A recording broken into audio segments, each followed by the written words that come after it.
mesa de este seminario, que va a estar dedicada, como dijimos antes de ir a nuestra pausa, al tema de la corrupción entre particulares, y que va a estar a cargo como expositor de Fernando Londoño y como comentarista de Tatiana Vargas. Fernando Londoño Martínez es profesor de Derecho Penal de la Universidad Diego Portales, doctor en Derecho por la Universidad de Ferrara, en Italia, y se formó allá con un profesor Bernardi, que sabe mucho de este tipo de delitos, ¿no? También los italianos incorporaron hace unos años atrás la figura. La corrupción entre particulares es verdaderamente una novedad en sentido absoluto de las aportadas por la reforma, sin ningún antecedente en la legislación nacional. Algo de la administración fraudulenta se podía recabar de las mismas negociaciones incompatibles, en fin, pero la corrupción entre particulares sí que no. Así que verdaderamente tiene interés oír lo que nos va a decir primero Fernando Londoño y después que va a comentar Tatiana, a la que luego voy a presentar. Fernando, por favor. Muchas gracias. Disculpen, antes que nada el atraso. Llegué con hielo resbaladizo bajo los pies, ¿no? Voy a hacer algo inusual, quizás porque estamos cerrando, dar agradecimientos primero. Suelo agradecer al final, porque solo al final tiene sentido agradecer, si es que la cosa sale bien. Si no, uno deja mal a quienes lo invitó. Pero corramos ese riesgo. Quisiera agradecer especialmente a Claudia Cárdenas y a José Luis Guzmán por la espléndida organización de este seminario. A Javier Willeman también, por cierto, por estar en todas partes. Y entonces uno se podría preguntar, y comienzo con casi una anécdota, pero con eso quiero luego de inmediato empalmar y entrar en materia. Y es que cuando le comenté a algunos colegas sobre este seminario, se veía bien el programa, espero que haya sido satisfactorio, me preguntaban cuánto costaba el seminario, ¿no? Decían, bueno, esto se ve bien, es de utilidad para el mercado, ¿no? Y entonces, bueno, mi respuesta fue, esto es gratis, digamos, ¿no? ¿Por qué tendría que ser esto pagado? Y ¿no? Cobramos a la salida. No lo sabía, José Luis, no lo sabía. ¿No? Y entonces, claro, la respuesta ahí es que uno tiene que preguntarse por qué la gratuidad, ¿no? ¿Por qué la gratuidad? ¿Cuál es la función del Instituto de Ciencias Penales? Y con eso voy a inmediatamente dirigirme a explicar el título de la ponencia, ¿no? Yo creo que el Instituto de Ciencias Penales tiene una función, tiene una responsabilidad de cooperar, de coayudar, ¿no? A la jurisprudencia, no solo a la jurisprudencia, pero en este caso a la jurisprudencia, para lo más predecible posible, lo más estable posible jurisprudencia, ¿no? Y en ese contexto de ofrecer espacios de cooperación para que se pueda llevar adelante la tarea tan difícil, ¿no? de aplicar la ley. Y esta ley en particular, ¿no? plantea una serie de dudas, ¿no? Y ayer se hablaba de cajas de Pandora, ¿no? El profesor Bascuñán, el profesor Van Pessel hablaba de caballos de Troya. Yo estoy hablando acá de hielo delgado, ¿no? De hielo delgado. Y Klaus Tiedemann hablaba del tipo esponja, ¿no? De la administración desleal como un tipo esponja, ¿no? En el sentido de que tenía la capacidad de absorber todo cuanto estaba a su alrededor, ¿no? Y eso evidentemente genera muchísima incertidumbre, muchísima ansiedad, ¿no? Hay incluso, uno podría pensar, una técnica, una forma de regular que apuesta por la vaguedad y apuesta entonces al efecto, a la duda sobre el efecto, sobre el carácter sobreinclusivo de la norma, y entonces precisamente apuesta a generar una sobredisuasión, ¿no? Y entonces el modelo ahí sería, pongamos las condiciones con cierta vaguedad para que los agentes racionales económicos no se pongan en el hielo fino, sino que se alejen, por así decirlo, de los ángulos de la legalidad, ¿no? De los límites, no intenten testear la legalidad, sino que se coloquen adentro. Y esa evidentemente es una situación compleja, ¿no? El propio autor de este planteamiento, Burkhardt, hace ver que en una economía de mercado, ¿no? Porque él mismo parece que aboga a favor de esto, ¿no? Generemos incertidumbre, ¿no? Espantemos los mercados. Él mismo hace ver que en una economía de mercado esto puede ser muy costoso, ¿no? Muy costoso porque de alguna manera queremos movimientos rápidos no movimientos friccionados, y entonces el favorecimiento de la desconfianza tiene un costo transaccional que puede tener, ¿no?, una consecuencia macroeconómica. Por lo tanto, y cierro, el Instituto de Ciencias Penales coopera de esta manera para el bienestar general, ¿no?, favoreciendo condiciones de seguridad con este seminario en la medida de lo posible. Yo creo que ese ha sido el sentido de responsabilidad con el cual lo han asumido todos los expositores. Espero no salirme de ese marco. Cierro esta premisa planteando una cuestión que podría tener tintes de filosofía del derecho, de ninguna manera, no tendría semejante audacia, yo aquí no la cometería delante de ustedes. Pero es importante, yo creo, darse cuenta de qué significa la criminalización, ¿no? ¿Qué supone la criminalización? Hemos tipificado unas conductas. Y eso siempre supone un esfuerzo de captar, por así decirlo, con el lenguaje, con palabras, espacios del mundo real, ¿no? Es decir, intentamos atrapar con palabras, ¿no?, algo que, una imagen, una idea, un caso central, algunos casos paradigmáticos de delito, ¿no? Y cada uno se aproxima con sus propios paradigmas, con sus propias ideas, ¿no? Esto es igual que el lenguaje. Yo digo árbol y uno piensa en una idea de árbol, pero todos pensamos distintas ideas de árbol. Yo digo corrupción entre particulares y cada uno piensa distintas cosas. Probablemente sobre el núcleo duro vamos a coincidir, ¿no? El problema es que la transposición, de alguna manera es el drama de la transposición, no es un problema la transposición, porque parece que el lenguaje es sumamente limitado, tenemos una capacidad limitada de hacer transposición, no tenemos una racionalidad muy clara, no tenemos muy claros los fines. Esto era Hart que decía la textura abierta es inevitable, porque no tenemos claridad, somos imperfectos, no tenemos claridad de cuáles son los fines, ¿no? Y no tenemos claridad de cómo lograrlo, ¿no? Y además las palabras no logran capturar por completo el sentido de lo real. Y entonces ahí, y ahora sí voy a cerrar, porque si no aquí José Luis me va a golpear, este problema, este drama de la transposición, digamos, los límites del lenguaje, ofrece entonces o da lugar a dos dimensiones de la cuestión. Está por una parte el texto, ¿no?, que es lo que está ahí, ¿no?, y que nos permite hacer exégesis sobre las palabras, pero luego está el trasfondo, ¿no? Está el sentido, está el trasfondo, está la idea, ¿no?, así como palabra e idea. Hay una forma entonces y un sentido, y yo creo que todos los que han expuesto, ayer por lo menos pude escuchar con mucha claridad, intentaban conectar estas dos cosas, y entonces de alguna manera, creo yo, a lo mejor estoy interpretando mal, tratar de frenar las posibilidades de que esto sea una caja de Pandora, ¿no? Asumiendo que está muy bienvenida esta legislación, y vamos a ver por qué es muy, digamos, favorable una legislación de este tipo, porque favorece la competencia, en fin, ya voy a entrar en materia, pero yo creo que acá hay un deber, yo creo, de responsabilidad de no sobrecomplicar, ¿no?, para no desatar una caja de Pandora, sino que todo lo contrario, tratar de unir texto y trasfondo, ¿no?, texto y sentido. Yo creo que eso era muy claro, por ejemplo, ayer en la ponencia del profesor Bascuñán, cuando hacía ver que la administración desleal solo se entendía como una agresión desde dentro, y entonces la reconducción de alguna manera de posibles arranques, por así decirlo, de la interpretación en las palabras a un núcleo central que hace sentido como trasfondo, ¿no?, de la criminalización. Vamos a eso entonces. ¿Cuál es el trasfondo y cuáles son las palabras que están acá en juego? Yo voy a sostener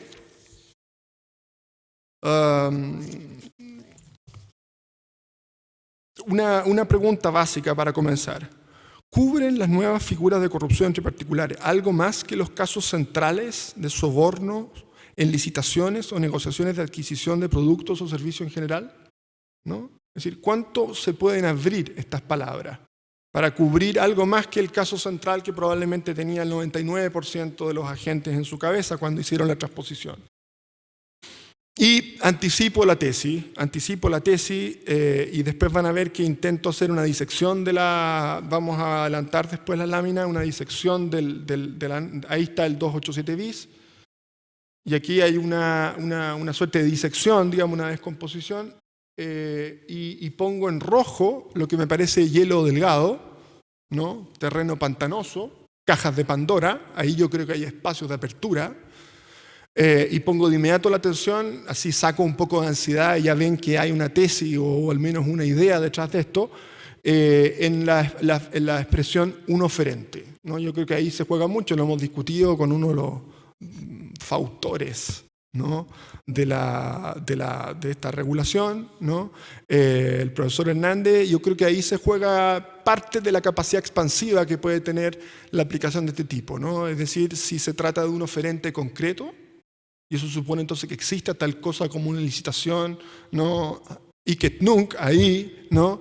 Y entonces solo esos oferentes que se vieron desplazados por el que estuvo disponible para dar la coima se entienden como oferentes para estos efectos, delito de peligro concreto, diríamos más tradicionalmente, o se trata de un oferente potencial, hipotético, ideal. Y entonces, en realidad, con eso ya estamos hablando derechamente del mercado, ¿no?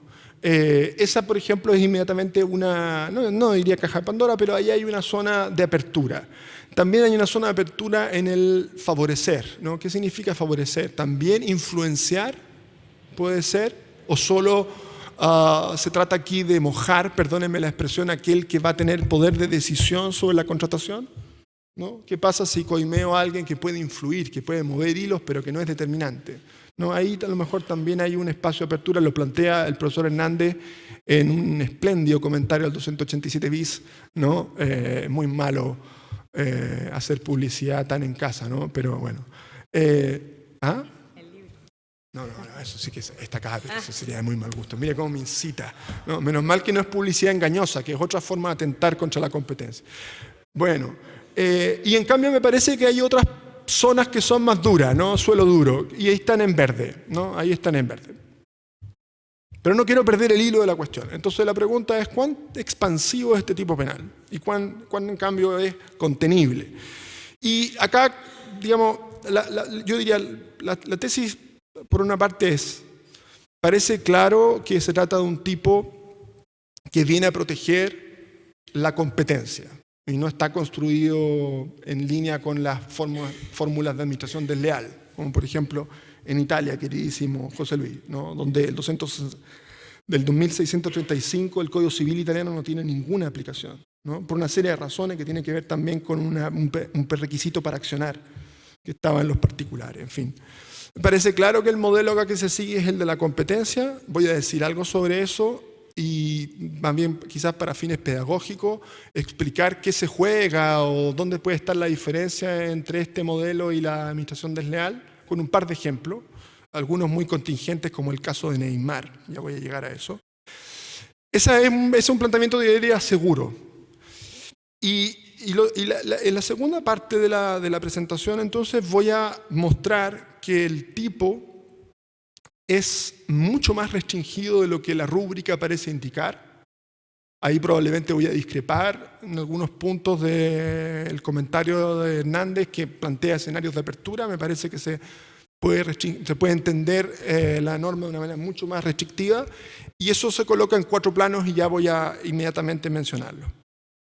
Entonces, lo primero es, ¿qué es esto de la competencia leal? ¿Qué se juega en esta distinción entre la competencia, por una parte, como bien jurídico? No me gusta tanto hablar de bien jurídico, pero tiene sentido, digamos, para didáctico al menos. ¿Qué se juega en esta idea de competencia leal versus administración desleal? Y yo diría, de inmediato, yo creo que se capta plásticamente como la perspectiva que ve en este tipo de fenómeno una administración desleal se queda en un ángulo estrecho micro, ¿no? Y entonces simplemente atiende a la relación interna, ¿no? Es decir, a cómo resulta perjudicada la mandante o la empleadora allí donde el empleado recibe una coima, ¿no? Y de alguna manera baja la guardia, eventualmente perjudicándola, ¿no? Y eso es correcto, pero es contingente y vamos a ver que no siempre eso se da. La perspectiva macro, en cambio, de alguna manera, así como la propiedad tiene una función social y cualquier conducta que uno realice en privado puede tener un correlato externo, ¿no? Una administración desleal puede tener consecuencias para el exterior, ¿no? Y entonces, inmediatamente después de que se produce un caso como esto, un caso central, se podría sentir perjudicada la empresa que termina pagando por un mal servicio, porque estaba coimeado el empleador, pero también van a saltar los potenciales oferentes, ¿no? Epa, me han perjudicado a mí, ¿no? Yo también aquí llevo velas en el entierro, ¿no? Y entonces se puede ver como una suerte de externalidad o de halo, que hay un correlato de interés general, ¿no? Hay un bien social, digamos, un bien público que está detrás de esto. Y déjenme explicar esto a partir del caso del trato directo, ¿no? Un supuesto de trato directo, ¿no? Y entonces el empleado o agente, mandatario, se salta la licitación de alguna manera y realiza un trato directo. Fíjese, el caso concreto. Mirado desde un punto de vista micro, ¿no? El mandante va a decir, me has perjudicado, porque me has quitado una oportunidad de negocio. Yo quizá esto que estábamos vendiendo podría haberle sacado mayor partido, ¿no? Se hubiera captado a otros interesados, ¿no? Y entonces esa sería una dimensión de perjuicio en el interior de la sociedad. Pero inmediatamente, como digo, podrían saltar los competidores, sobre todo si se trata de un bien escaso, ¿no? De un bien escaso, la joyita Neymar, y ahora ya estoy hablando del caso Neymar, podrían saltar los competidores y decir, pero tú me privaste de la posibilidad siquiera de competir por Neymar, ¿no? Con lo cual estás afectando la competitividad. En el caso de Neymar, yo no sé si es tan conocido en Chile, ¿no? Joseph Bartomeu y Sandro Rosell están imputados, el caso está, entiendo, todavía en juicio. Y lo que se realizó, lo que sucedió acá, está precisamente por el 286 bis del Código Penal español. Lo que sucedió es que en el entorno del jugador, los representantes del jugador pactaron directamente con el Fútbol Club Barcelona un anticipo de traspaso. Entonces le pagaron 10 millones de euros, cash, digamos, y 40 a futuro, para que le asegurara que iba a la familia de Neymar, a Neymar, para asegurarle que Neymar contrataría luego con el Barcelona. No iría perjudicando a quiénes, perjudicando a Santos Fútbol Club, ¿no? Y a una sociedad DIS que tenía el 40% del pase de Neymar, ¿no? Y entonces inmediatamente saltó la FIFA, se saltaron el artículo 18 del reglamento, el estatuto, ¿no? De transferencia de jugadores, y dijeron, mira, aquí usted está matando la competencia. Porque por una joyita así de escasa, ¿no? O sea, perspectiva micro, perdón, vuelvo a administración desleal, ¿no? Es discutible que acá sea un caso de administración desleal, pero la perspectiva micro diría, yo soy santo, usted me perjudicó, porque resulta que ahora Neymar se va sobre seguro a usted, cuando yo podría haberlo ofrecido al mejor postor y haber sacado muchísimo dinero. Lo mismo dice la sociedad que tenía el 40% del pase, ¿no? Y por otra parte se sienten afectados todos los clubes que no pudieron hacer la puja por Neymar. Y se interesa la FIFA, que es la que en definitiva vela por el mercado. ¿No? Y entonces aquí uno puede ver, en un caso sencillito, de trato directo, ¿no? Bajo un supuesto eventualmente de captura por coima, cómo esto se puede ver como un problema micro de afectación del mandante o un problema de interés más bien general de afectación de la competencia. Ahora, en este caso se ve como ambas perspectivas coinciden, pero voy a ofrecer un par de ejemplos en los cuales las perspectivas no coinciden y donde eso se podría llegar a resultados distintos. Caso Fresenius, no sé si es conocido, caso Fresenius, no, muy reciente, lo vi en El País, soborno de empresa alemana, líder mundial en diálisis a médicos españoles para posicionar productos y mejorar posibilidades en licitaciones, ¿no? El juicio está siendo juzgado en Estados Unidos, caso Fresenius. Y aquí uno se preguntaría, bueno, ¿cuál es el interés en este caso? Porque todo indica que los medicamentos se compraron al precio de mercado. Y todo indica que se trata de los mejores medicamentos, ¿no? Son medicamentos alemanes, Hernández, ¿no? Líder en el... Entonces, la mandante, la que adquiere estos hospitales que adquirieron los medicamentos, no tendrían causa desde el punto de vista de la administración desleal. Es paradójico. Tendría causa Fresenius, la empresa, porque podría decir, ¿por qué usted anda pagando coimas si tenemos el mejor producto? ¿No? Ese sería, entonces la administración desleal se colocaría desde el punto de vista de quién, del sobornante, no del sobornado, ¿no? Pero el punto de vista del sobornado, esto no es un caso de administración desleal, son los mejores productos, ahí están, y simplemente si yo puedo hacer un buen negocio con esto, dicen los médicos que se dejaron sobornar, ¿qué hay de malo? Pero aquí, en cambio, sí se advierte de inmediato el interés general, ¿se fijan? Entonces pueden no coincidir, aquí sí se advierte de inmediato el interés general de la competencia, ¿no? Saltan evidentemente todas las otras empresas que podrán decir, ¿no?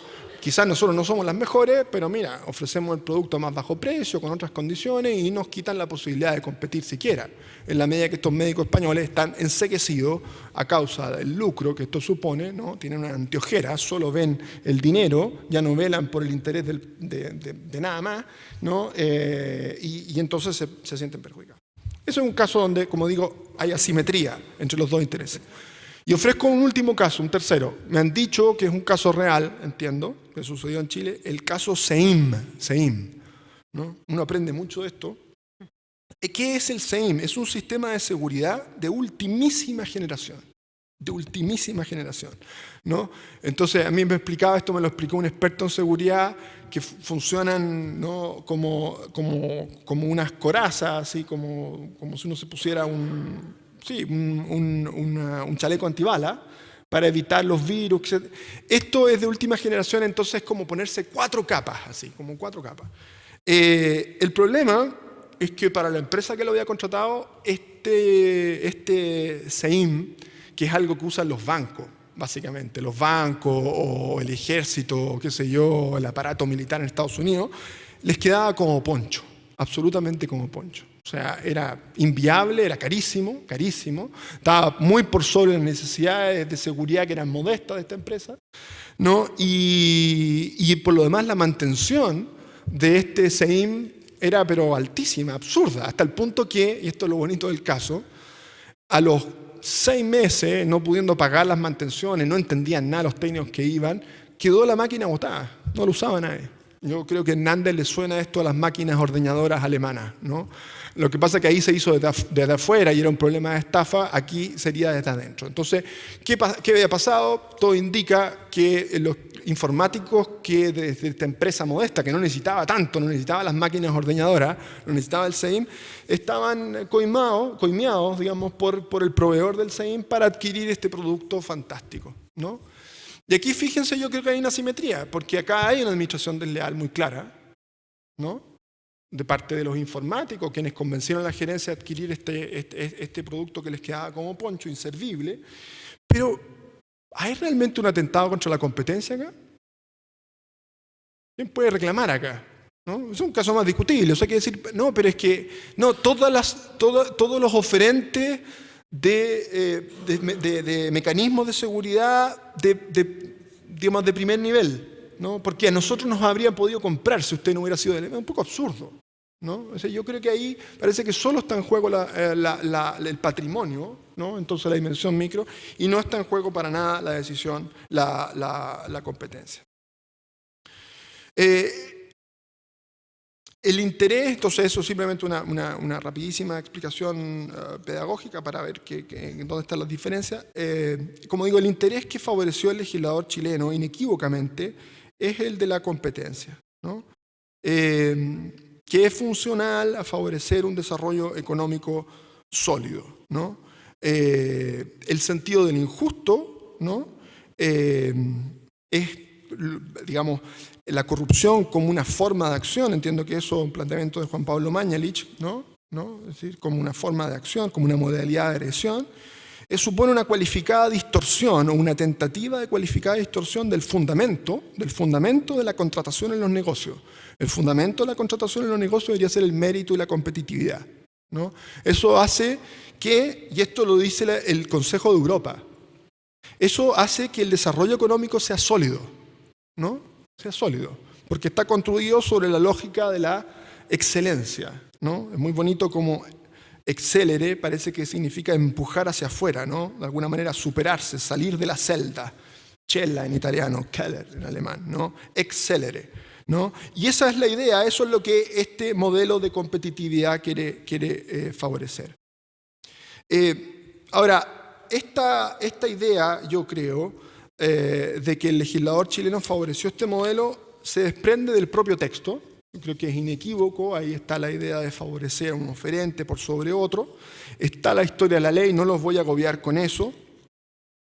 A esta conclusión se llega, lo menciona el profesor Hernández, incluso si el texto omite como sujeto activo al dueño o titular de la empresa, ¿no? Entonces alguien podría decir, parece que acá está en juego el patrimonio de la empresa, ¿no? Donde está alojado, donde se recibe el soborno, porque si no, solo así se explica que esté omitido el dueño. Yo creo que esa no es la razón, ¿no? Evidentemente, si está el dueño involucrado, cualquier, entre comillas, coima deviene precio, simplemente una forma de pago. Por lo tanto, yo creo que es correcto el argumento que da el profesor Hernández cuando dice no puede leerse acá una forma de administración desleal del solo hecho de que el legislador haya omitido como sujeto activo al titular. Y se desprende, como digo, la historia del precepto, inequívocamente está tomado del 350 del anteproyecto del Código Penal del 2015, que luego tiene un correlato como en el 390 del anteproyecto del 2018, ¿no? Y aquí sí quisiera introducir una nota polémica, ¿no? Aunque podría parecer de tinterillo, pero yo creo que detrás de esto hay algo simbólico. A mí me llama la atención, teniendo, digamos, origen en el 350 del anteproyecto del Código Penal, e inequívocamente teniendo un correlato en el 299 del Código Penal alemán. A mí me llama la atención, y si el modelo era la competencia, y la administración desleal, ¿por qué no colocar el tipo de soborno activo por delante? Como tipo insignia o tipo pivote. ¿Se entiende, no? Quizás esto podría parecer una tinterillada, pero cuando uno toma la regulación dice, no, lo primero que aparece es el soborno pasivo. O sea, como si parece que el problema central está en el empleado que recibe la coima. Como si entonces el problema central fuese un problema de agencia, ¿no? De administración desleal. Extraño. ¿Por qué? ¿No? Y es una tontería. Pero el maestro Tiedemann no se pierde en eso, y fíjense que en el proyecto de Eurodelito, artículo 36, precisamente están invertidos los términos. Y el tipo insignia, el tipo emblema, es el del cohecho activo, marcando que se trata de un problema de competencia y que solo después, por razones de complementariedad, de flanqueo, hay que sancionar, por cierto, también para el que se presta, ¿no? a esta situación. Lo mismo hace la decisión marco europea. Tampoco se pierde, el artículo 2 introduce primero el cohecho activo y luego el cohecho. Entonces el tipo emblema, el tipo insignia es precisamente aquel que viene a dirigir su atención a la competencia y no a la administración desleal. Me llama la atención que esto haya acontecido en el legislador chileno. Sospecho que por inercia, porque se copió el 299 o se miró el 299, o bien por tradición histórica, porque estos tipos están tomados de alguna manera del paradigma del funcionario público, donde parece ser que el malo es el funcionario público. Entonces ese es el que va por delante como tipo insignia. Entonces puede haber ahí una inercia también histórica. Déjenme leer este pasaje porque creo que me quedó más o menos pulido. ¿Y por qué no colocar el tipo soborno activo por delante como tipo insignia o tipo pivote? Pues el sobornante es el sobornante quien primeramente está mirando a la competencia para hacer lo que hace, digo.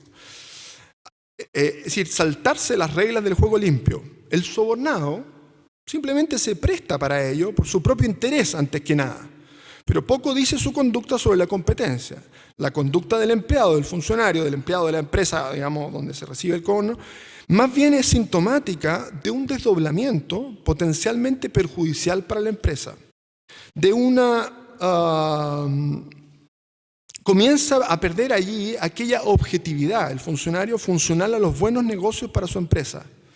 Su codicia comienza a cegarlo, subjetivizando el contexto, de modo que comienzan a primar las expectativas de corto plazo, el premio del soborno aquí y ahora, en lugar de aquellas más arduas, de mediano o largo plazo. ¿Cuáles son esas más arduas? El ascenso dentro o fuera de la empresa en virtud del potenciamiento de sus habilidades para contratar bien. Pues es claro que el empleado o mandatario corrupto tendrá pocos incentivos para esmerarse en los cargantes detalles de las tratativas y cierres de negocio, detalles en los que se pueden jugar los márgenes de ganancia para su empleadora o mandante.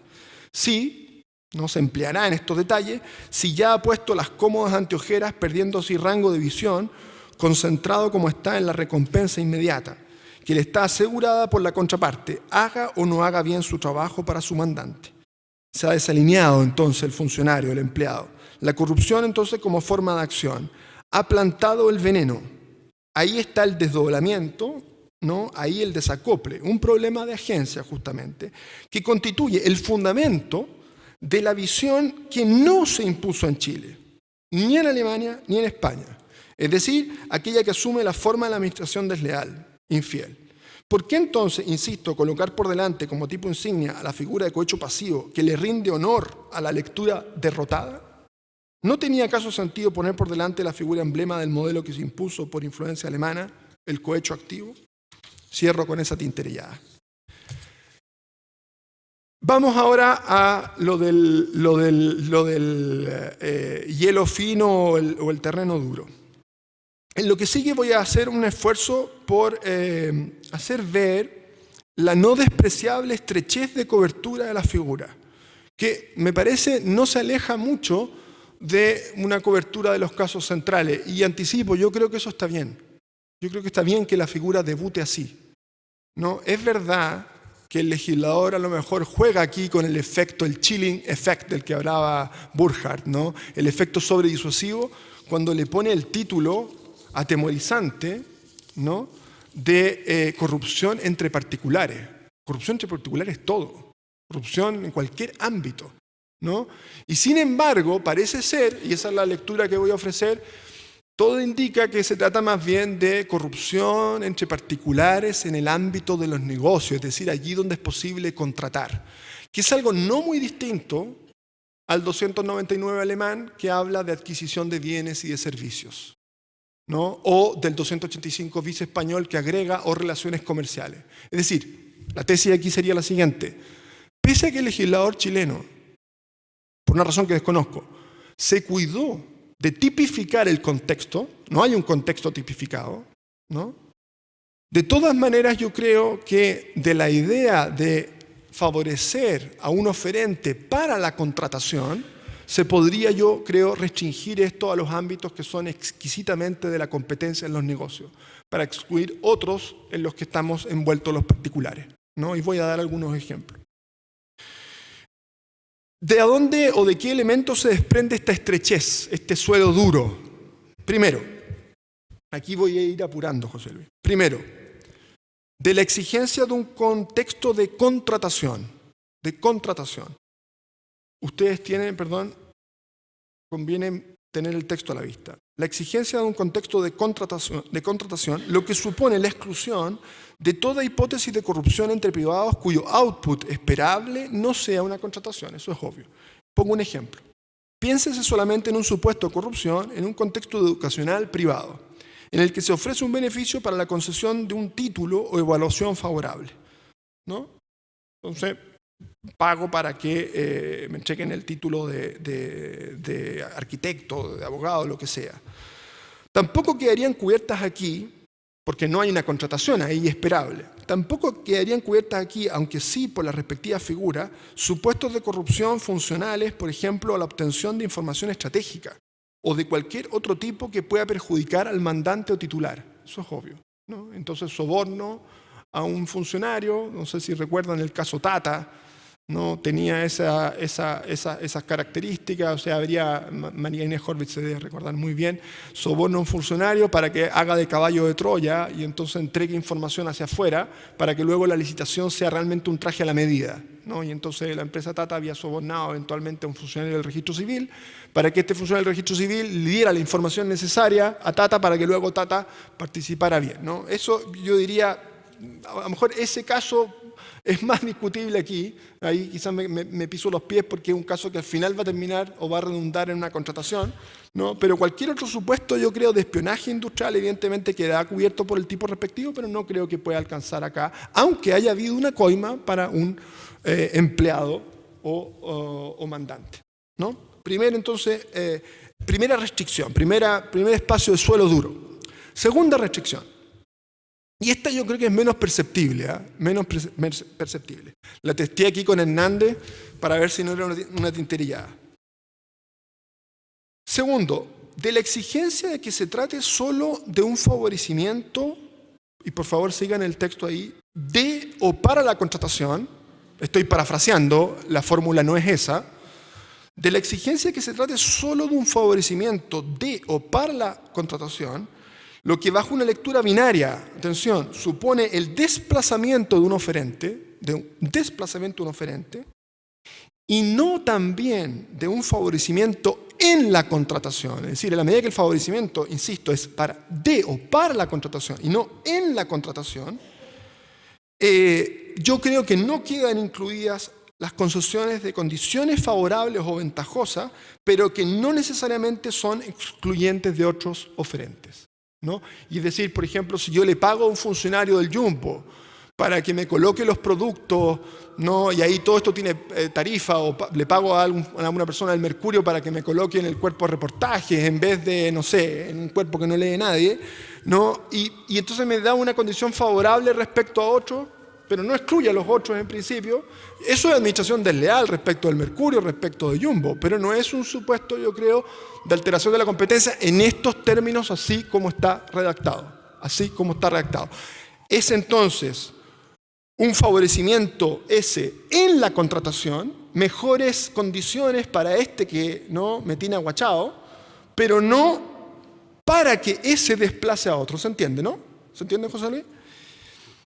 Entonces, creo yo que esta fórmula, la chilena, no tiene la capacidad de cubrir el campo de conducta, que si no leo mal, me corregirán los alemanes, queda cubierta por la segunda modalidad del cohecho pasivo del 299 alemán. La fórmula alemana reza o se aplica a supuestos en los que el empleado o agente, lo voy a leer con cuidado, sin consentimiento de la empleadora o mandante, pide, se deja prometer o acepta recibir el soborno para realizar o no realizar un acto en el marco de la contratación típica, adquisición de bienes o servicios. De ese modo, infringiendo su deber para con la empresa. Yo creo que bajo esa segunda fórmula, un caso como el que estoy planteando podría quedar cubierto, eso podrá quedar para la discusión, pero el caso que estoy planteando, insisto, de favorecimiento en la contratación, no desplazadora de otros oferentes, yo creo que no queda cubierto por el tipo chileno. Segundo, espacio de suelo duro. Tercera restricción. En tercer lugar, creo que hay una relativa restricción y esto de interés para la problemática también muy alemana del 299A y B, que tiene que ver con los productos sanitarios, con las prestaciones en el ámbito de la salud. Yo creo que también se puede desprender una relativa restricción del tipo de la noción de empleado mandatario, es decir, de los sujetos activos, que en la lectura que estoy sugiriendo parecen excluir formas de favorecimiento triangular, en las que el beneficiado, atención, el beneficiado o sobornado, el médico, pensemos en el médico, sea un agente independiente, un libre profesional, no pudiendo contar ese médico como empleado o mandatario del oferente favorecido, ni como empleado o mandatario del tercero demandante del servicio, que se dirige a determinado oferente precisamente por recomendación ganada bajo soborno del libre profesional, ¿no? Entonces yo creo que ahí discrepo evidentemente de la posición por escrito del profesor Hernández, en la que de alguna manera acepta estas formas triangulares, ¿no? Y entonces dice que habría que ver el caso concreto, evidentemente, pero yo creo que el médico, y ahí está el orgullo de ser médico, es siempre un libre profesional, no es nunca un mandatario. Habría que ver cómo se regula la responsabilidad civil en ese caso, cómo se desliga la propia clínica de la responsabilidad del médico, pero yo creo que el médico actúa por sí ante sí, y por lo tanto si anda recomendando remedio, etcétera, bajo soborno del laboratorio, no incurre en el cohecho de particulares, ¿no? Porque no cuenta como empleado o mandatario, creo yo. Insisto, eso lo dejo para la discusión. Eso es algo que ha preocupado en la casuística alemana, y por eso entonces agregaron el 299A de cohecho pasivo en prestaciones de salud. Perdona, José Luis, estoy absolutamente terminando. Y creo que es algo interesante, ¿no? Y por último, la última restricción, y esta yo confieso es la más discutible, acá tengo dudas, yo creo que acá hay espacio, hay margen, ¿no? Hernández se la juega por una fórmula expansiva, yo tengo mis dudas. El cuarto ámbito de restricción está dado por la voz oferente. Perdón, ahí estaba la deconstrucción o la disección de la norma. Está dado por la voz oferente.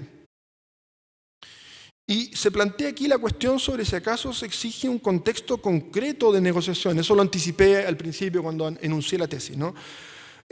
Un cuarto ámbito de restricción, entonces digo, es relativo a la voz oferente. Se plantea aquí la cuestión sobre si acaso se exige un contexto concreto de negociación con oferentes concretos, ¿no? Peligro concreto en su caso, ¿no? Suma restricción.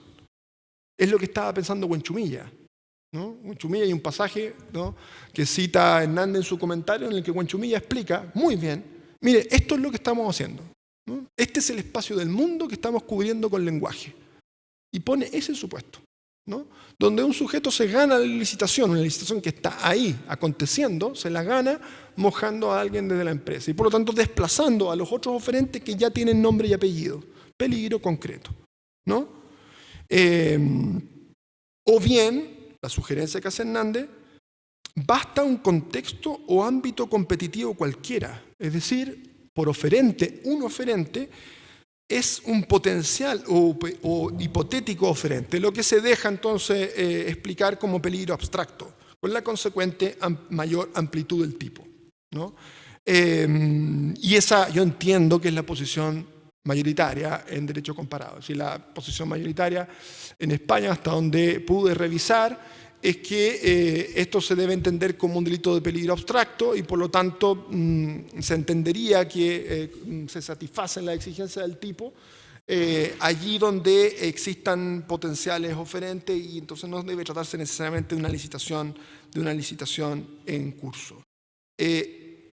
¿Cómo se llegó a este estado de cosas tan restrictivo en la lectura que estoy ofreciendo? Yo creo que se llegó a causa de la tentativa de objetivizar el contenido de la conducta indebida del sobornado, mientras que bajo el modelo de administración desleal la amplitud se compensaba con la exigencia de infracción de deber. Es decir, y aquí también que me corrijan quienes estuvieron en la historia de la ley, mi reconstrucción un poco de cómo se llegó a esta eventual restricción del tipo es que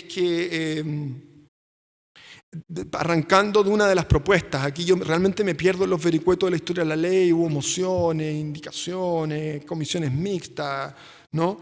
Entiendo que en algún momento uno de los caballos que estaba compitiendo era el de la administración desleal, un modelo de infracción de ley sumamente abierto, y yo creo que lo que hizo, si no me equivoco, el Ejecutivo, con muy buena asesoría técnica, es tratar de objetivizar. O sea, a ver, veamos en qué consiste esta infracción de deber del mandatario del empleado. Pues bien, consiste en favorecer a un oferente por sobre otro, ¿no?, generando el desplazamiento, como he dicho, ¿no?, para la contratación y no en la contratación con esa restricción. Y yo creo que eso es lo que entonces llevó a un diseño del tipo en línea con la competencia, con el interés de la competencia y por lo tanto a una restricción mayor. Como digo, de todas maneras, José Luis, con eso sí realmente cierro, ahí marqué en rojo los espacios que me parecen de hielo delgado, ¿no?, donde ninguna gente querría pisar, ¿no? Y entonces ahí es probablemente donde va a estar el debate más rico y el interés mayor, don Carlos, para la jurisprudencia, ¿no?, que tanto juego puede haber en esos extremos, ¿no?, en esos segmentos lingüísticos. Muchísimas gracias por su paciencia y disculpen el abuso del tiempo.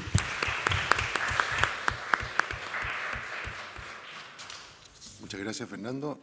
A continuación, el comentario de la exposición de Fernando está a cargo de Tatiana Vargas, que es doctora en Derecho, profesora de Derecho Penal en la Universidad de los Andes y es miembro del directorio del Instituto de Ciencias Penales.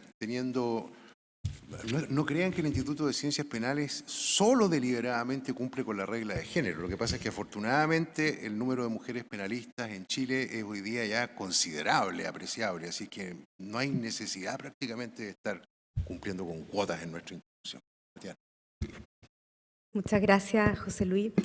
Bueno, yo no puedo cerrar, independiente de cómo salga mi exposición, sin agradecer especialmente a Claudia Cárdenas, que no está, a José Luis, a Javier, a don Carlos, y por supuesto a la excelentísima Corte Suprema. A ver, pagar a un empresario, dueño de una empresa, pero quizás mejor, más discutible, la asamblea accionista, con la que se pretende contratar o participar en un proceso de licitación. Cabe una empresa que paga a un mozo de un restaurante el descorche de su vino o espumante, en el caso no de espumante, para que ofrezca su vino, ¿no? Y que se prefiera su producto frente a otros. Si este mozo cumple sus labores y no afecta al principal. En realidad, la presentación del profesor Londoño, si se fijan, gira en torno a poder indagar qué hipótesis cubre el 287 bis ITER. Y lo hace de una manera restrictiva, clara y detallada. Yo voy a tomar ahí unas principales ideas, pero también quiero aprovechar la oportunidad para reflexionar un poquito más sobre la estructura de esta corrupción entre particulares. Algo me hace ruido. Y no sé, invitarlos a pensar un poco. Antes de eso, quiero comenzar, como lo hizo el presidente de esta excelentísima Corte, recordando algunas consideraciones, breves en todo caso, sobre la Convención de las Naciones Unidas contra la Corrupción, porque la moción parlamentaria toma la Convención específicamente en estos casos.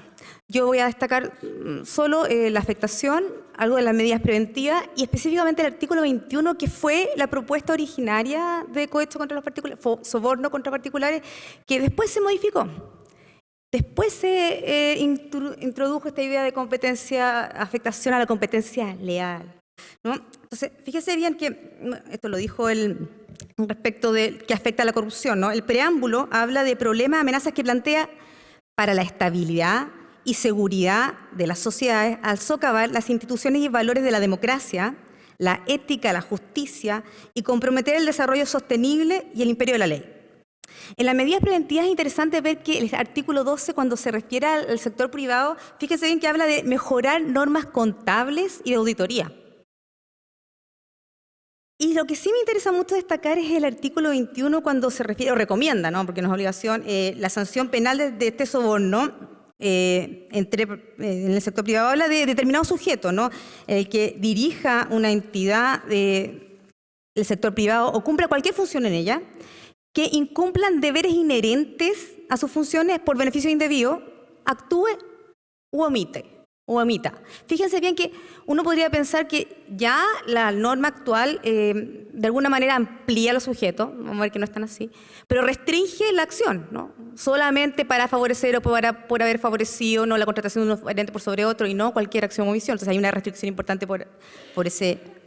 Entonces a primera vista esta ampliación y restricción. Bueno, veamos entonces lo que quiero destacar, algunas ideas, ¿no? Respecto del sujeto. Quiero partir con entender que los supuestos 287 bis y ITER como formas de corrupción están construidas como formas de, pensando en el cohecho, ¿no? el soborno. En realidad son delitos de participación necesaria. Se corresponden, ¿no? Hay dos sujetos que intervienen, aunque se castigan independientemente de la conducta unilateral de cada uno, pero hay una correspondencia, se solicita a alguien, si alguien pide, consiente el otro, ¿no? Hay una relación entre las figuras. Esa es una particularidad que yo creo que es importante rescatar. Entonces, hay un sujeto que ejerce una determinada función, que cumple una tarea por otro, ¿no? En este caso la empresa, ¿no? Que puede tomar una decisión. Y luego está este otro que otorga, ofrece o consiente en dar un beneficio. Antes se decía indebido, ¿no? Luego se modificó y se amplió. Respecto específicamente de la corrupción del empleado o mandatario, ¿no? El 287. Estos sujetos en realidad deben cumplir una función dentro de la empresa que están en una posición de tomar una decisión, ¿no? La contratación de un oferente. Pero fíjense que esto no es suficiente. Si realmente estamos hablando de corrupción. Si realmente estamos hablando de corrupción, no solamente debo estar en posición de tomar una decisión, sino que estoy representando intereses de otro. Aquí quiero destacar una triada, ¿no? o una relación trilateral que destaca Kinhäuser, ¿no? que en el fondo incluye no solamente al funcionario, sino que a este otro cuyos intereses representa, y el tercero, ¿no? que ofrece un beneficio, que da, ¿no? ofrece o consiente en dar. Tenemos 3 personas que intervienen. Quizás por eso es tan evidente la exclusión del sujeto independiente que habla el profesor Londoño, que excluye formas de favorecimiento triangular, aunque no se explique por qué queda fuera el dueño o empleador. En el caso del mandatario, la representación de intereses de otro es clara, ¿no? En el empleado, bueno, también podemos ver que importa que trabaja para otro. No deja de llamar la atención, y aquí quiero recordar la noción de empleado en una de las primeras legislaciones, ojo, que introdujo o que tipificó la corrupción entre particulares, que es la legislación del Reino Unido, ¿no? Del año 1906, que dice que empleado es cualquier sujeto empleado, aunque no tenga relación de dependencia, no que sea un empleado ajeno, ¿no? Pero lo importante es que represente los intereses de otro. Ahora, ¿por qué se deja fuera al empleador o al dueño? Parece vincularse con la noción misma de corrupción, ¿no? Eso es lo que a mí me da, o de cohecho. Y no solo con una restricción del círculo de autores o con el medio empleado. Respecto del que da entrega u ofrece el beneficio al empleado mandatario, puede surgir alguna duda. Acá no lo presentó el profesor Londoño, pero puede ser, se ha dicho, yo creo que tampoco está, que este sujeto que entrega debe ser un oferente que participa. Me parece que la ley no da herramientas suficientes como para hacer esa restricción. Voy a ir brevemente entonces al beneficio. Fíjense que los verbos rectores son verbos transitivos. Llaman a un beneficio, ¿no? Y el tema de la pregunta sobre cualquier beneficio no va solo porque se amplió a cualquier naturaleza. Lo importante es la idea de ventaja. Una ventaja no debía. Acá quiero hacer proponer, aprovechando que estamos aquí para los jueces, no sé qué les parece, una suerte de interpretación sistemática que pudiera dar una cierta entidad a la ventaja, no cualquier ventaja, en términos cuantitativos y cualitativos. Quizá un poco mirar el 251 sexies, que incluye el 250, ¿no? Que por supuesto es lo que es compatible, no incluimos lo que tiene que ver con donativos oficiales y protocolares, pero quizás sí esta frase de decir, está excluido aquello que es de escaso valor económico, que se autoriza la costumbre con manifestaciones de cortesía y educación. Quizás podría ser una buena pauta para poder entender que es cierta entidad. Ahora, respecto de que sea un beneficio indebido, me parece clave entenderlo así, que un debido, ¿no? que tenga derechos, no puede ser más que un pago por las tareas propias de la función. Entonces, hay una correlación, creo yo, con la función y cumplimiento de funciones. Con lo que caracteriza la corrupción. El beneficio, entonces, fíjense que esto es muy interesante porque se da o se ofrece un beneficio vinculado con la función que un sujeto realiza, con la función y la decisión. Entonces, hay un vínculo importante. Por eso quisiera estos 3 requisitos: entidad, no debido y nexo entre funciones y beneficios, y poder de decisión me parece importante al tenerlo en cuenta. Luego, quiero ir directamente al tema del favorecimiento. La decisión que favorece se marca, ¿no es cierto?, dentro de las funciones que realiza, dentro de sus tareas. Dice en el ejercicio de sus labores. Entonces, por eso ahí también está el tema, y creo yo, vinculado con el cumplimiento de los deberes. Me parece sumamente interesante la propuesta del profesor Londoño en relación con que el favorecimiento cubre o solo se refiere a la exclusión de otro, y que no, ¿no? y que pudiera dar condiciones más ventajosas y no excluye, no significa la exclusión de un oferente. Me parece que eso debiera tomarse en cuenta. También destaca el cuestionamiento que presenta respecto de la palabra oferente, ¿no? que supone un contexto determinado, y la distinción entre, ¿no es cierto?, oferentes determinados, que supondría una especie de peligro concreto, y los que son indeterminados, un peligro abstracto. Ya no me quiero meter, por ese tema me apasiona, pero no me voy a meter mucho en eso. Sí creo que podría ser interesante distinguir quizás como un proceso de licitación etapas de la licitación, ¿no? Hay etapas donde los oferentes son más determinados que en otras, ¿no? Y ahí podría quizás también darse un peligro concreto, peligro abstracto en su tesis.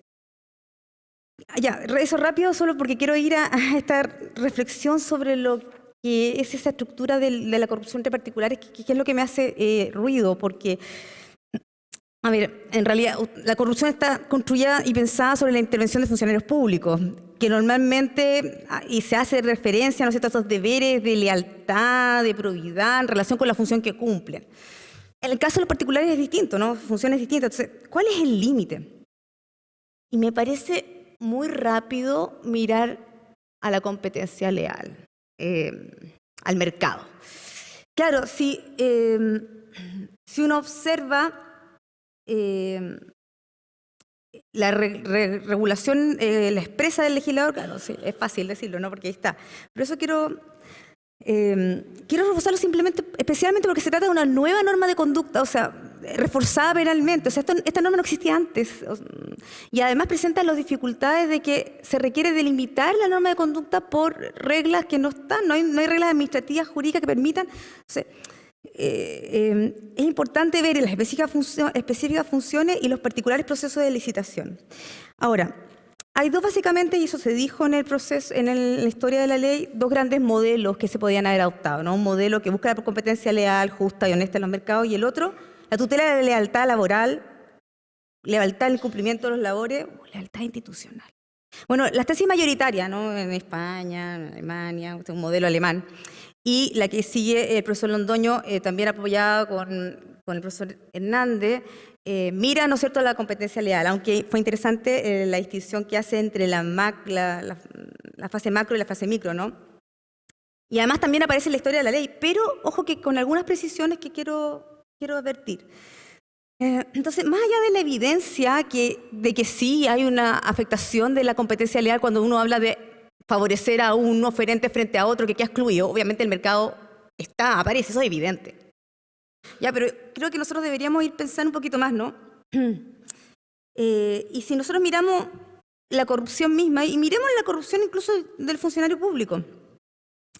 El 248 está cohecho ya en razón del cargo, ya ni siquiera conecta, bueno, independiente de lo discutible que puede ser esta introducción de la tipificación del facilitador, que yo creo que debería tener una relación también con una conducta más concreta, pero no hay relación con una conducta adicional, no se exige, ¿no?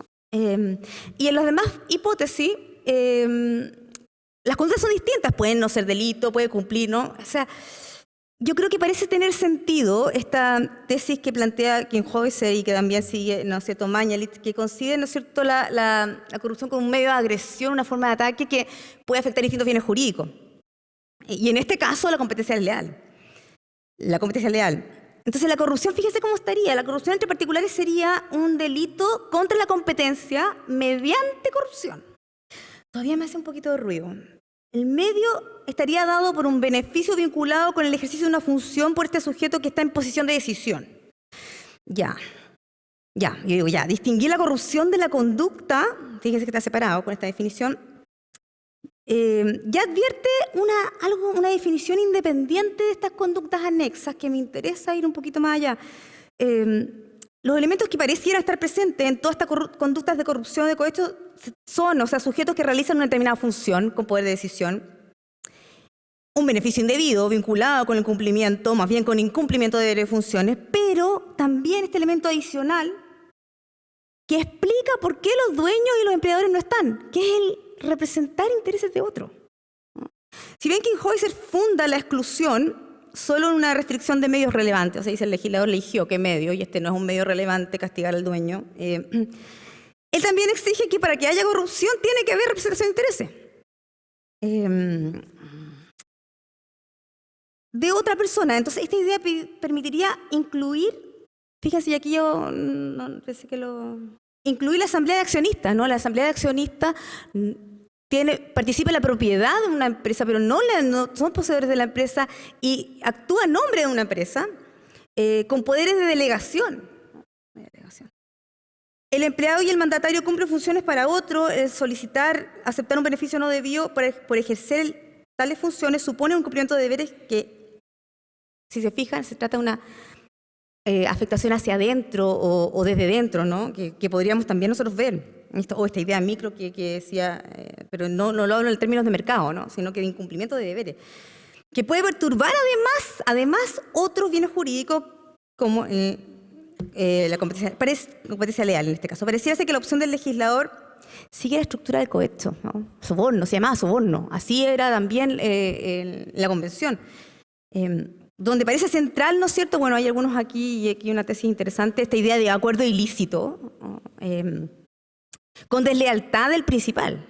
Y aprovecho también a hacer un poco propaganda, ¿no? Hay unos artículos interesantes sobre este tema, si se quieren ahondar más, del profesor Gonzalo García en un libro de casos destacados, que habla de la propina, y también un artículo que ahora está publicando en Política Criminal 2019, si quieren leer más sobre este tema del acuerdo ilícito. La corrupción se define entonces por recibir o pactar un beneficio indebido a cambio de incumplir un deber por quienes tienen una posición de decisión. Más que centrarse en el segundo modelo, de deslealtad laboral o deslealtad en el cumplimiento de funciones, pareciera ser que este núcleo de la corrupción, como medio, como conducta, ¿no? Todavía no tengo tan claro si es que a lo mejor es una conducta per se, autónoma, más que un medio. Lo que me interesa destacar es que agrega otra restricción adicional a la competencia leal, que sería interesante, sobre todo pensando que es un nuevo tipo, ¿no? Una nueva norma, incorporar. Sí quiero terminar con dos pequeñas ideas, que no deja de llamar la atención, fíjense bien, que en la historia de la ley, la incorporación del contexto del favorecimiento de un oferente frente a otro, se hizo por la advertencia, lástima que se haya ido el profesor Hernández, la advertencia del profesor Hernández, esto se parece mucho a la administración desleal. Entonces, limitémosla. Pero en realidad yo creo que hubiera sido, igual se puede distinguir, la administración desleal no está esta relación trilateral, ¿no? Aparte del prejuicio económico, no está esta relación trilateral.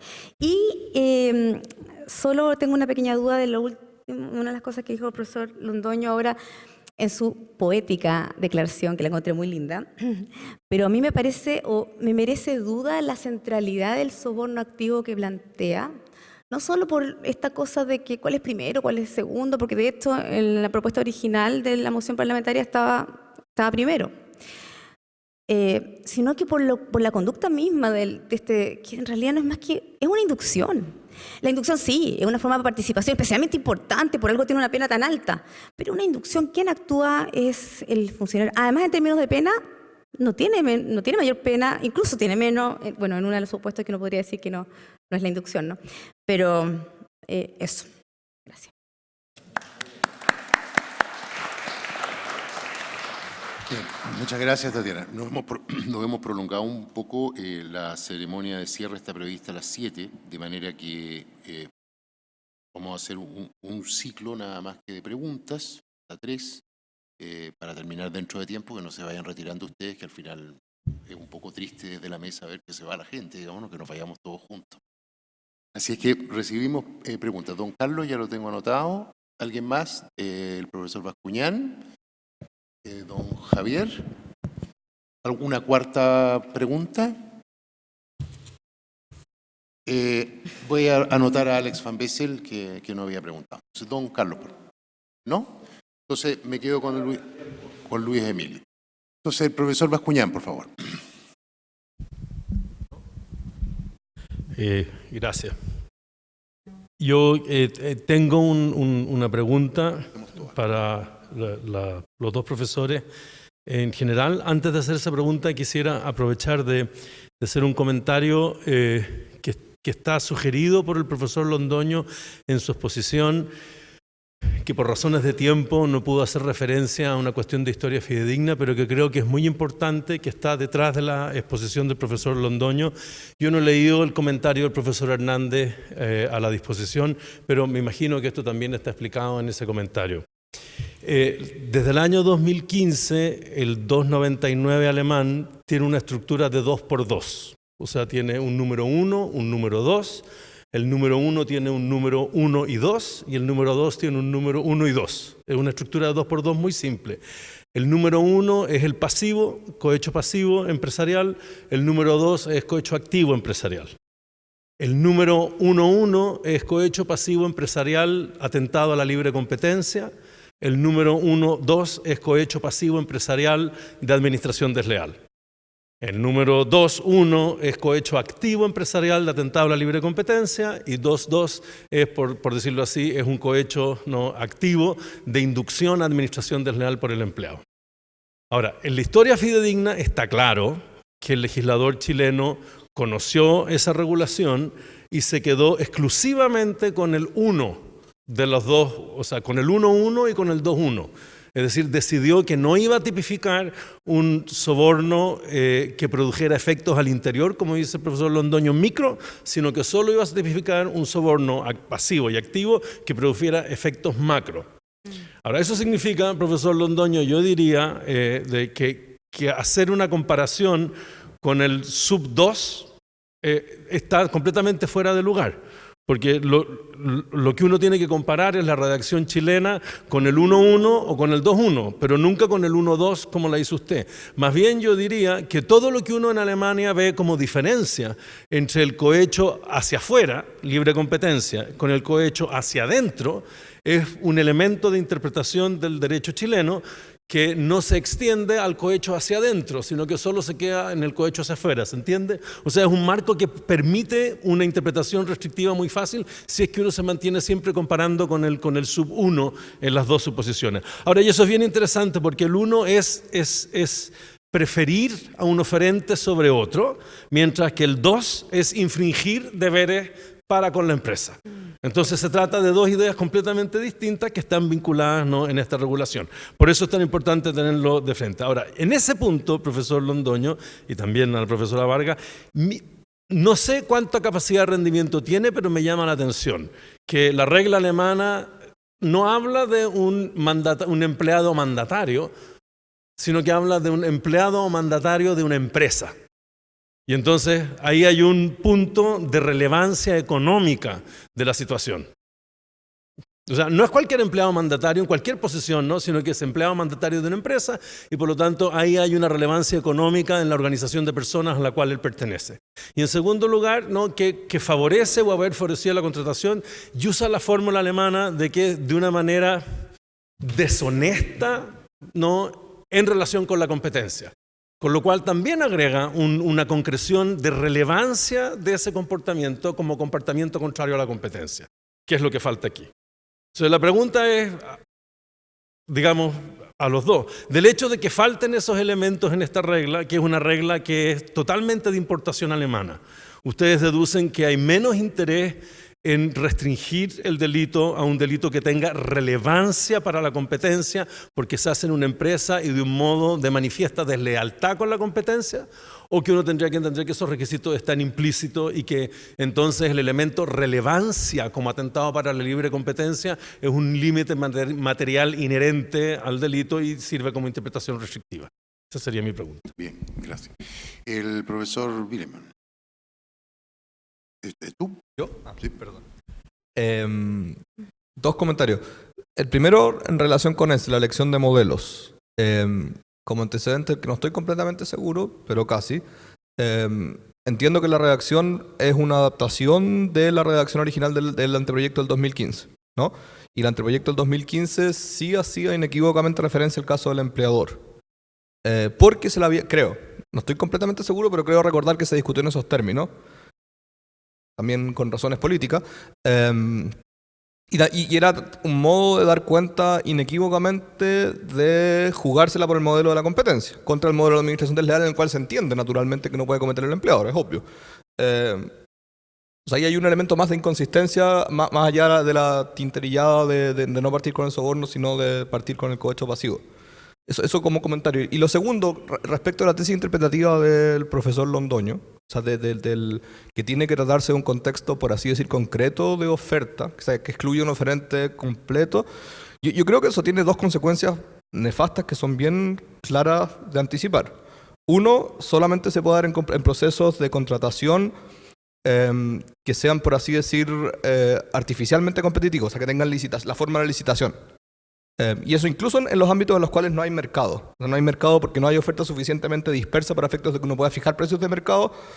Igual siguen habiendo procesos en los cuales se hace por trato directo. Si ya derechamente yo hago trato directo, eso excluye la aplicación del tipo. O sea, si en vez de llamar a licitación voy a trato directo porque me coimearon, ¿Eso excluiría la aplicación del tipo? Eso es primera cuestión. Y lo segundo es que además lo excluyen los casos en los cuales los precios se fijan por mercado, no por negociación. Típico caso del retail y todo ese tipo de cuestiones. También creo que es contraintuitivo en ese caso la idea de que tiene que haber desplazamiento de un oferente concreto en algo así como un proceso de licitación, decir que en esos casos no se puede aplicar el tipo. Bien, profesor Van Bessel. Dos preguntas. Una respecto del 287 TER, o sea, de este cohecho activo.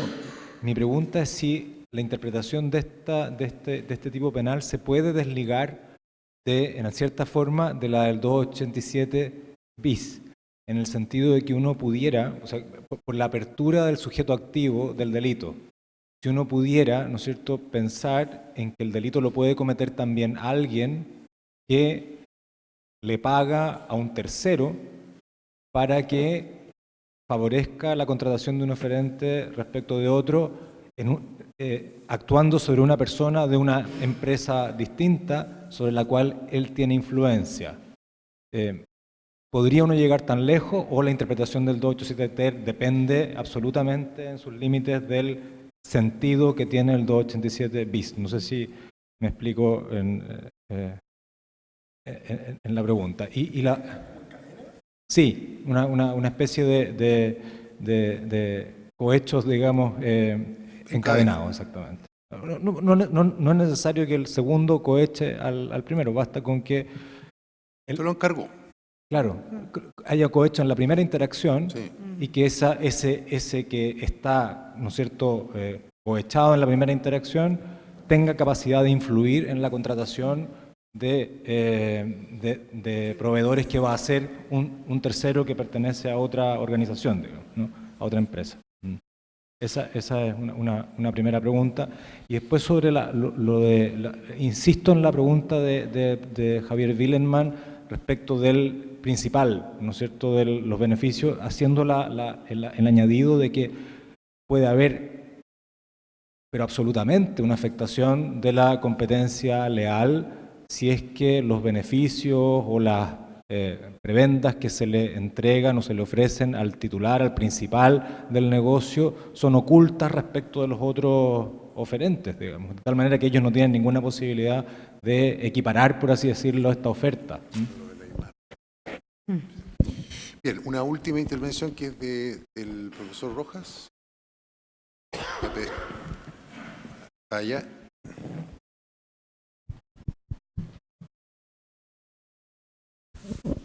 Una pregunta en relación a la primera pregunta de Alex Van Bessel, pero al revés, respecto al sujeto activo del 287 TER. ¿Es un delito común o si es que se interpreta a partir del 287 bis, ¿no es cierto?, que este supone el desplazamiento de otro oferente y por ende en un contexto de contratación, digamos, concreta, que estaría de acuerdo con esa postura respecto al 287 bis, si eso podría implicar, entonces, que en coherencia con esa premisa, que el sujeto activo del 287 TER sea solamente un oferente. Un oferente. Esa es la pregunta. O si también puede ser un tercero, ¿no? O sea, por ejemplo, no sé, pues la esposa, digamos, del dueño de la empresa o un trabajador de la empresa, el que ofrece el beneficio en el contexto del 287 TER, ¿no? Si es que abarca también a un tercero o se encuentra restringido el sujeto activo a un oferente que participa en el contexto concreto de contratación. Bien, muchas gracias. Entonces, Fernando.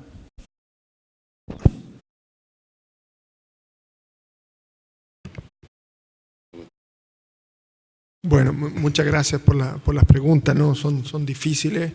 Sí. Son muchas y... Por lo menos lo básico. Voy a intentarlo, ¿no? Voy a intentarlo. Yo veo el punto del profesor Bascuñán en relación con una comparación, por así decirlo, sesgada con las porciones recortadas del 299 y quizás tendría que reformularlo en los siguientes términos. No retiro mi conclusión por lo que se refiere al output, pero sí reconozco que es contingente. O sea, estoy planteando que ha sido algo que ha generado polémica, Javier lo resiste, ¿no? Profesor Willeman, profesor Van Bessel, esta idea de en la, no la, sino que en la contratación. Mi lectura simplemente, profesor Bascuñán, era que ese caso, pero es contingente, simplemente quedaría cubierto por la segunda parte, ¿no?, del cohecho pasivo alemán, ¿no? Pero es puramente contingente, no porque haya algo sistemático allí simplemente. O sea, yo creo que eso que no alcanza a quedar cubierto por la formulación del 287 bis lo alcanzaría a tomar una fórmula como la del 299 inciso segundo, o sea, segunda parte del Código Penal alemán, pero no sería sistemático, es simplemente contingente, queda un technicality, quedaría atrapado ahí, creo yo. Con eso empalmo con lo que las objeciones, si no entendí mal, la segunda del profesor Van Bessel y del profesor Willeman. Yo tengo dudas sobre la propuesta que estoy planteando, el mismo profesor Guzmán Dálvora me lo hacía ver.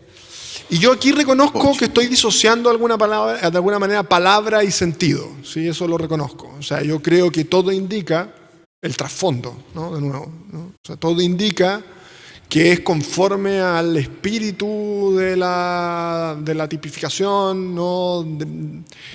Cubrir esas hipótesis, ¿no? Y efectivamente uno podría ver un atentado a la competencia ahí. Y yo estaría dispuesto a reconocer que sí, que podrían sentirse, ¿no?, maltratados, ¿no?, impedidos de su posibilidad de estar en los primeros planos, de estar arriba en la góndola, todos aquellos que no tenían aguachado al empleado de Jumbo, qué sé yo, del Mercurio. Sí, me parece que sí. Materialmente allí hay un atentado contra la competencia. Pero aquí es donde reconozco, me pongo un poco tintero y yo digo, bueno, pero a mí la letra me sugiere otra cosa, ¿no?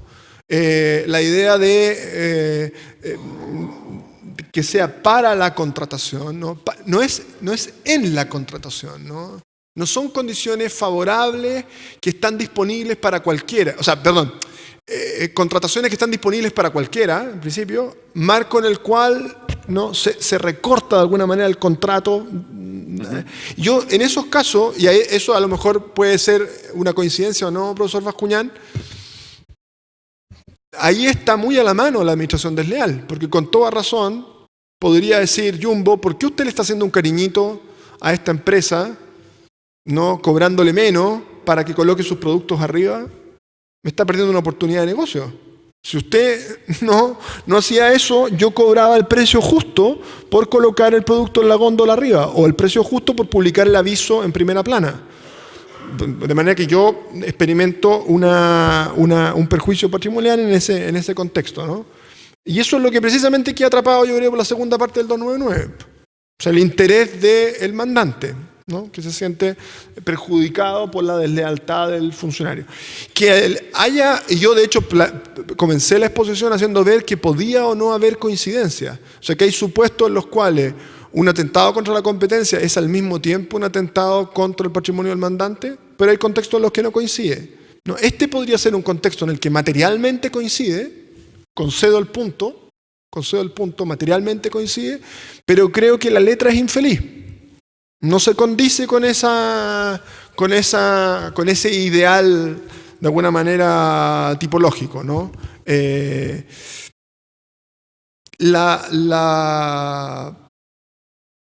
La segunda observación del profesor Van Bessel, que se conecta con la del profesor Rojas, en parte es posible que no esté preparado, ¿no? En eso prefiero ser franco. No veo, eso sí, estando el supuesto concreto, no veo por qué podría quedar, digamos, excluida la mujer, la cónyuge o pareja del empresario interesado, ¿no?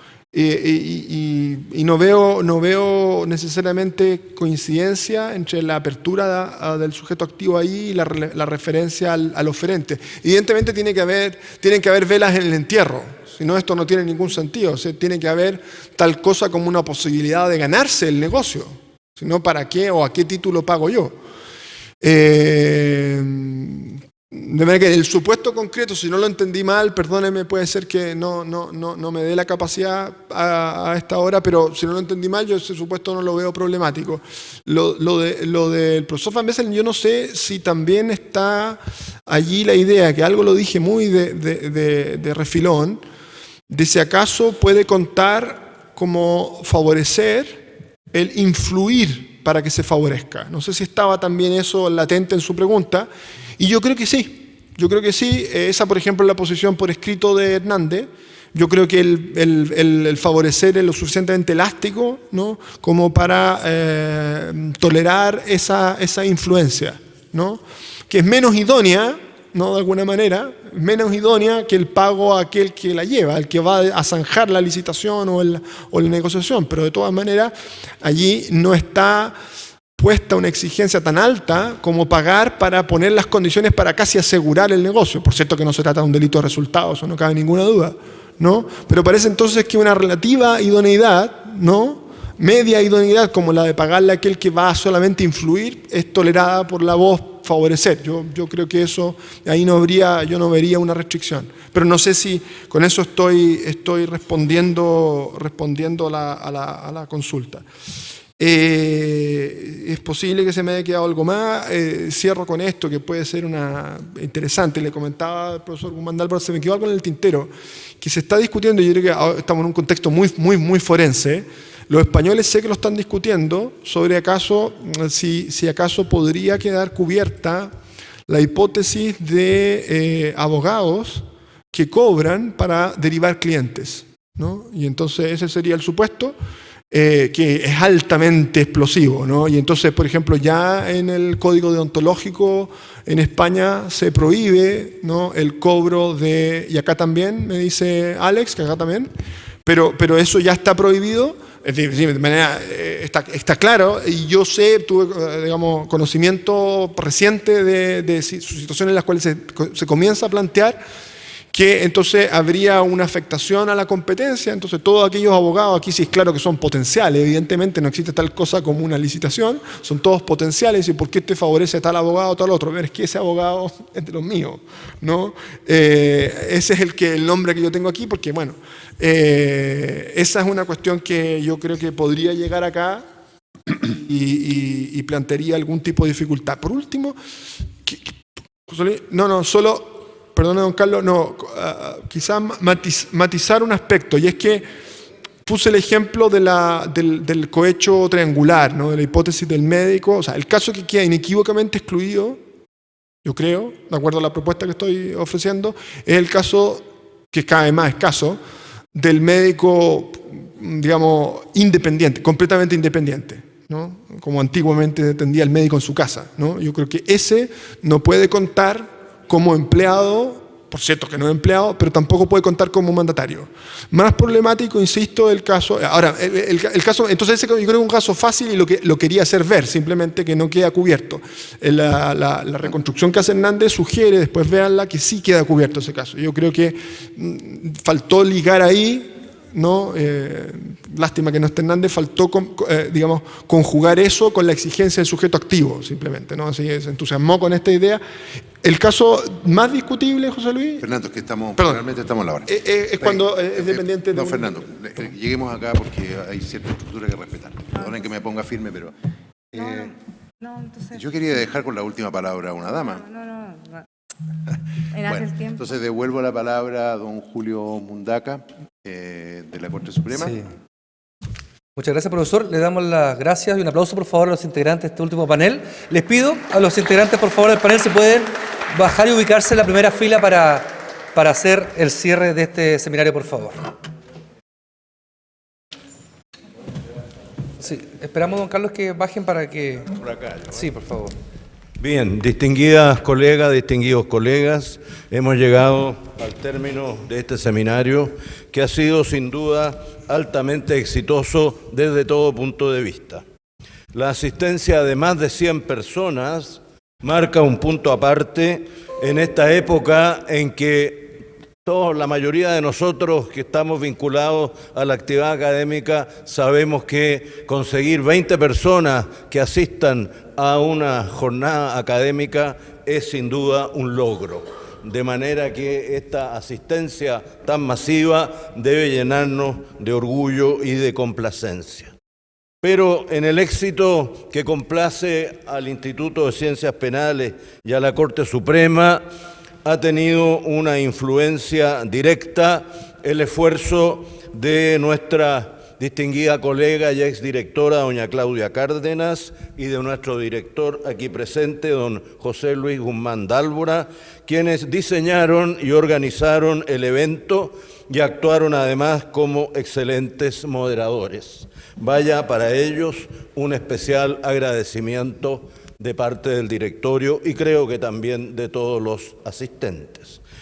Igualmente, nuestro agradecimiento profundo a los excelentes expositores que con sus brillantes disertaciones seguramente incrementaron nuestros conocimientos sobre estas materias. Conocimientos, algunos seguramente muy elevados y otros no tanto, como el mío, por ejemplo, en estos delitos un poco exóticos, ¿no? El maestro Klaus Roxin nos dice que uno debe pensar que no necesariamente tiene siempre la razón y que nuestro pensamiento jurídico penal avanza mediante el diálogo y el debate.